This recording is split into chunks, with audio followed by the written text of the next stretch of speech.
भवानी मंडी से रामदेवरा होते हुए द्वारिका हेतु 34 लोगों का एक जत्था दिनांक 12 अगस्त 2025 को शाम 4 बजे मेला मैदान से हुआ रवाना, जिसमें महिलाओं सहित पुरुष भी शामिल हैं। यह जत्था भवानी मंडी से दूधाखेड़ी माताजी होते हुए चारभुजा, रावत भाटा, परशुराम, महादेव, आशापुरा, माताजी, पाली, ओम बना, पोखर 6 रामद्वारा सहित कई धार्मिक स्थलों की यात्रा कर अंत में क्यासरा महादेव मंडी डग पर इसका समापन होगा।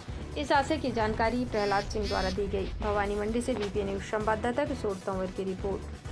इस खबर के प्रायोजक हैं अन्नपूर्णा चिल्ड वाटर। शादी, पार्टी, दुकान, शोरूम में पानी मंगवाने के लिए संपर्क करें। प्रोप्राइटर राजेश राठौर, महामंत्री व्यापार महासंघ।